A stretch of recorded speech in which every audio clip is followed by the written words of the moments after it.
नमस्कार सखी सोबती या माझ्या यूट्यूब चॅनलमध्ये तुमचं मनापासून स्वागत। या चॅनलवरती तुम्ही नवीन असाल आणि स्वामी भक्त असाल तर चॅनलला सबस्क्राईब करा आणि कमेंटमध्ये श्री स्वामी समर्थ लिहायला विसरू नका। आपल्याला काय हवे आहे ही जाणीव ज्या ज्या क्षणी होईल तो क्षण नव्या नव्या अशा असह्य दुःखाला जन्म देतो। ती हवी असलेली वस्तू मिळाली नाही तर माणूस दुःखी होतो, उदास होतो। कधी कधी तर हा माणूस तोल हरवून बसतो, जीवाला त्रास करून घेतो। माझ्या नशिबात देवाने सुख लिहिलेले नाही अशी आक्रोशी भाषाही करतो।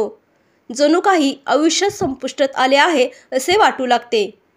समजा हवीशी वाटणारी वस्तू विना कष्ट सहजगत्या मिळाली तर त्याचे मनावे तेवढे समाधान न वाटता त्याची हाव वाढू लागते। ही हाव नव्या दुःखाला जन्म देते। दुःख बीजे पेरली जातात। या दुःखातून मुक्त होण्यासाठी काय करावे? मला अमुक एक वस्तू हवी आहे ही भावनाच खरे तर विसर्जित करायला हवी। मनातून ती हद्दपार करून टाकणे खरे तर आवश्यक आहे। त्यापेक्षा मला स्वामींच्या स्मरणात दंग व्हायचे आहे ही सुखद भावना वाढीला लावली तर सुखाला समुद्रभरती आल्याशिवाय राहणार नाही।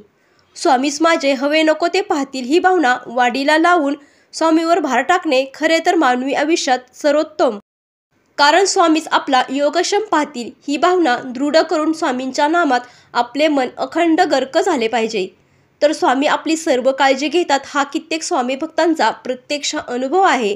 आपल्या येणाऱ्या प्रत्येक प्रसंगाला सामोरे जात स्वामी ठेवतील त्या अवस्थेत समाधान मानले तर मन आणि अवघे अस्तित्व फुलून येते।